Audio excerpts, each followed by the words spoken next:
Bonjour, excuse-moi. Est-ce que je peux prendre en photo, s'il vous plaît? Vous avez un superbe sac. J'en ai jamais vu des comme ça, il vient d'où? Ils sont sur toutes les épaules, surtout celles des hommes. C'est un sac vintage, anguleux, viril, pratique. Ils sont bien utiles. J'ai des clés portables. Ça tient pas dans les poches? Non, c'est trop lourd. C'est ce que je trimballe toute la journée. Vous avez besoin de tout ça? Ben ouais, je me prends toujours avec tout ça. Vous avez pas peur que ça fasse un peu féminin ou Non, ça va. Ne dites surtout pas aux garçons que c'est un truc de fille. Au placard, la sacoche à papa, fini le caddie de grand-père, aux oubliettes, le sac à dos d'étudiant. Le sac à main, c'est le nouvel accessoire des hommes. Florent Faustin est spécialiste de la mode masculine.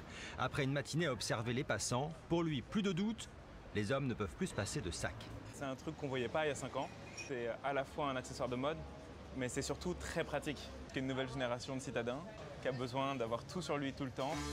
Les hommes ont enfin compris ce que les femmes savent depuis longtemps. Un sac, on peut y mettre beaucoup de choses et ils ne s'en privent pas. Alors dans les indispensables, il y a l'ordinateur portable, l'écharpe, bouteille d'eau, carnet de chèques, parapluie, trousse, calepin, lunettes de soleil, un bon bouquin, portefeuille, lecteur MP3, le déo, les clés de la maison, carte de visite, chewing-gum, aspirine, préservatif, charge batterie, des sous-vêtements de rechange. Bref, mesdames, vous avez de la concurrence. Je sais pas comment ils faisaient à l'époque. Je pense qu'ils mettaient leurs affaires dans le sac de leur femme. Le succès du sac à main pour hommes, c'est le pari d'Audrey. Bonjour. Il y a un an, elle a lancé une marque de sacs 100% masculine, un indispensable selon elle pour l'homme moderne.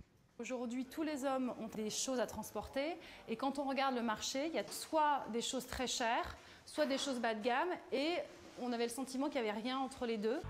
Son idée, des sacs pratiques, solides et surtout discrets. Enfin, pas trop. Audrey a sa marque de fabrique. C'est sobre à l'extérieur et la petite touche, voilà, plaisante à regarder quand on ouvre le sac, c'est la couleur à l'intérieur. La vérité, c'est que les hommes apprécient la fantaisie, même s'ils n'aiment pas toujours l'avouer.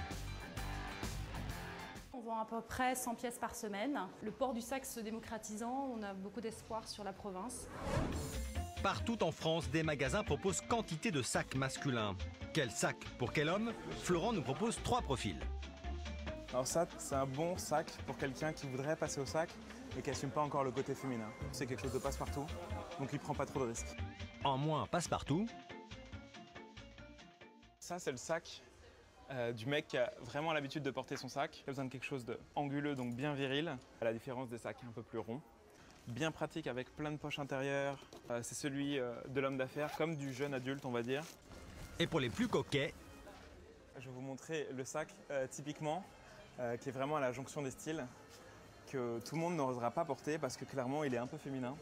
Il est plutôt petit, il est plutôt rond, donc exactement le contraire de celui qu'on vient de voir. C'est un peu le sac du fashionisto, le mec qui assume, qui fait ce qu'il veut quoi. Voilà. Celui-là c'est un peu risqué, ce serait un peu difficile de l'assumer. Mais bon, après chacun fait ce qu'il veut.